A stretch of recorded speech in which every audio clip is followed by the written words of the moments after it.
Você acha que a nossa alma morre? Ou você acha que a nossa alma pode ser morta? Essa é uma boa pergunta. Nós vamos respondê-la com base no Evangelho de Mateus, capítulo 10, versículo de número 28. Antes, porém, nós vamos fazer uma breve exposição bíblica e filosófica a respeito de dicotomia e tricotomia, assuntos que têm absolutamente tudo a ver com a pergunta do título desse vídeo. A alma pode morrer? Pegue a sua Bíblia e vem comigo.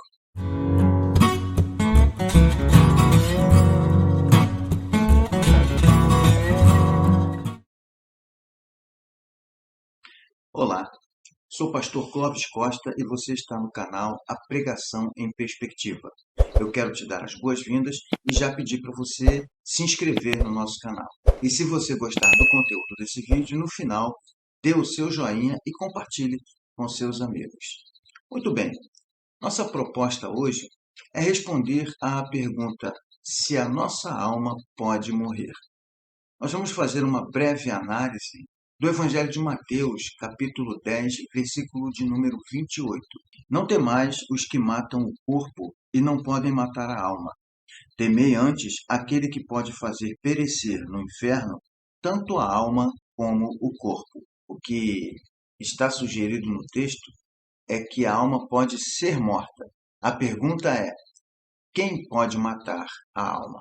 Nós vamos responder a essa pergunta, porém, precisamos tratar antes do assunto que nos leva a essa pergunta. O assunto é a composição da natureza humana. O homem é composto de corpo e alma, como diriam os dicotomistas, ou o homem é composto de corpo, alma e espírito, como diriam os tricotomistas. Vamos tratar disso a partir de agora. Tudo isso começou no século IV antes de Cristo, com Platão, conhecido como o pai da filosofia, que afirmava que o homem é composto de duas partes: o corpo, que é a parte física e material, e a alma, que é a parte metafísica e espiritual. Teve o discípulo de Platão, chamado Aristóteles, também conhecido como o pai da lógica.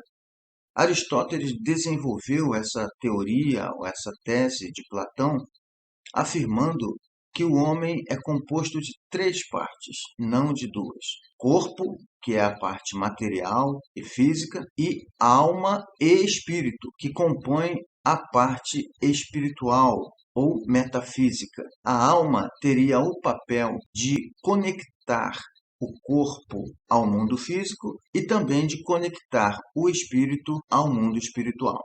Como esse conceito ou esses conceitos filosóficos da parte de Platão e seu discípulo Aristóteles foi estabelecido antes de Cristo, portanto, antes dos apóstolos e da escrituração do texto do Novo Testamento, eles eram gregos e é sabido que a cultura grega ela dominava o mundo da ocasião em que Cristo veio e em que a igreja foi estabelecida.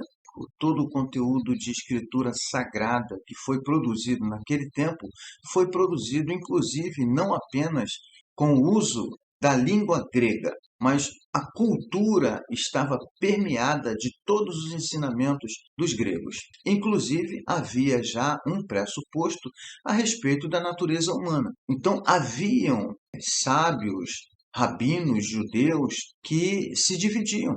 Alguns eram platônicos e outros eram aristotélicos. Alguns criam na dicotomia e outros criam na tricotomia. Isso é irrelevante, porque o que na verdade eles estavam ensinando é que o homem é composto de uma parte espiritual e de uma parte material. A parte material, todos concordam que é o corpo, mas a parte espiritual havia essa discordância sobre se ela se dividia em dois, alma e espírito, ou se os dois, alma e espírito, fossem uma coisa só. Portanto, quando se citava alma, estava citando a parte espiritual, ou quando se citava espírito, estava se citando a parte espiritual também. Então, o que a Bíblia se ocupa é de afirmar e deixar claro que o homem tem uma natureza dupla. Ele tem uma parte física e uma parte espiritual. O nome que os autores bíblicos dão a essas partes, na verdade, não faz diferença. É importante que fique claro que o homem pertence ao mundo terreno, mas também pertence ao mundo espiritual. Se formos pesquisar os textos bíblicos, nós vamos encontrar mais textos que se referem à dicotomia e menos textos que se referem à tricotomia. Esses dois conceitos, eles permeavam toda a cultura helênica, que era a cultura predominante no Império Romano na ocasião em que o Senhor Jesus veio e que os textos do Novo Testamento foram produzidos. Então havia um pressuposto já estabelecido no meio deles. Os autores do Novo Testamento tinham as suas opiniões pré-estabelecidas. A grande questão é: o homem possui duas partes em sua natureza: a parte material e física e a parte espiritual e metafísica. Temos textos como Eclesiastes, capítulo 12, versículo 7, Apocalipse, capítulo 20, verso 4, Tiago 2, verso 26. São textos que privilegiam a dicotomia. Tanto faz para os autores dizer alma ou espírito, eles estão dizendo a mesma coisa. Eles estão se referindo à parte espiritual ou à parte metafísica da natureza humana. Quando se trata da parte material ou física, eles concordam tranquilamente em afirmar que se trata do corpo do homem.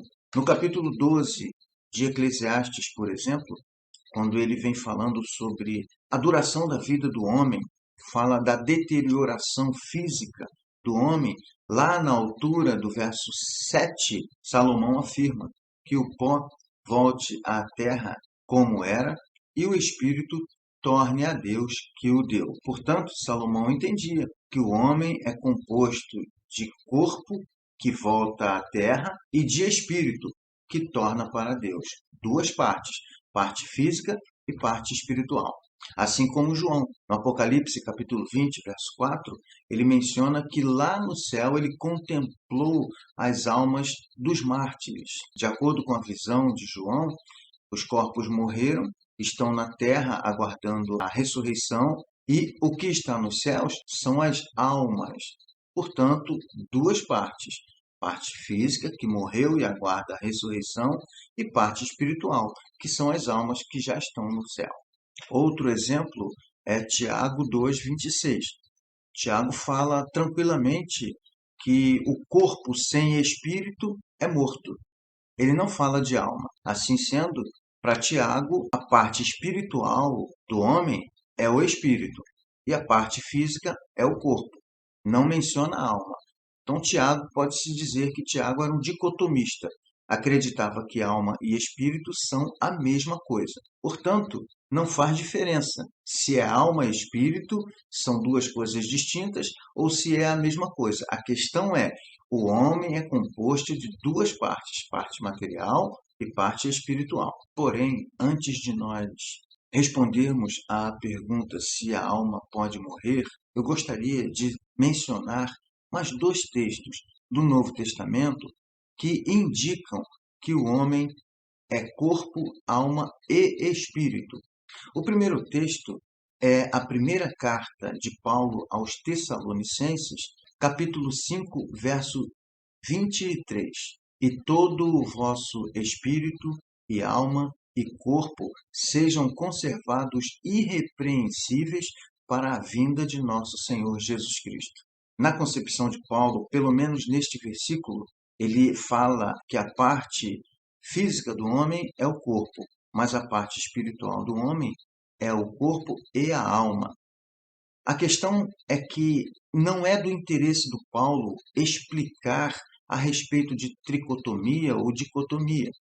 O interesse do Paulo é dizer que o homem por completo precisa se manter irrepreensível, fazer a manutenção do seu processo de santificação envolvendo toda a sua natureza física e a sua natureza espiritual.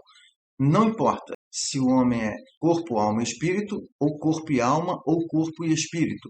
O que importa é que o homem, em sua completitude, ele participe do processo de santificação para se manter irrepreensível até a volta do nosso Senhor.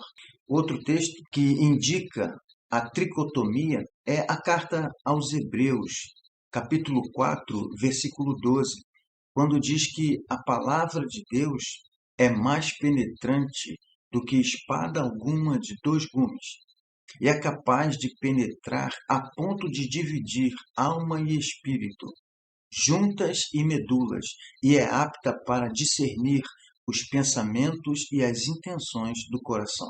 O texto, apesar de mencionar alma e espírito, não está se preocupando em falar a respeito de tricotomia ou dicotomia. O que está em questão aí é que o homem é afetado em sua integralidade pela palavra de Deus. A palavra de Deus, ela afeta a vida humana na sua natureza completa, a parte física e a parte espiritual. Tanto é que as figuras de linguagem que o escritor da carta aos Hebreus usa logo a seguir indicam isso. Quando ele fala juntas e medulas, ele está falando da parte material. São dois elementos que ele usa, mas é a parte material, a parte palpável do homem. E quando ele fala de intenções e pensamentos do coração, ele está falando de algo imaterial, algo que não é palpável. Ninguém consegue tocar o pensamento e tocar as intenções. Então, quando ele se refere a alma e espírito, ele tem a mesma intenção. A Bíblia não se importa em ensinar sobre dicotomia ou tricotomia, porque ela se importa em apresentar o homem na sua natureza física e na sua natureza espiritual. Essa questão de dicotomia e tricotomia eram conceitos que já estavam estabelecidos pela cultura helênica que permeava toda a vida do povo judeu, inclusive dos apóstolos que viviam na ocasião do Império Romano. Tanto é que todo o Novo Testamento foi escrito em grego. Agora vamos à pergunta. A pergunta melhor seria aplicada se fosse: a alma pode ser morta? No texto que nós lemos, o Mateus, antes, no verso 7, ele diz assim: aquilo que vocês ouvem ao pé do ouvido, aquilo que vocês ouvem baixinho, proclamai pelos telhados. E não temam aquele que pode matar o corpo e não fazer nada contra a alma.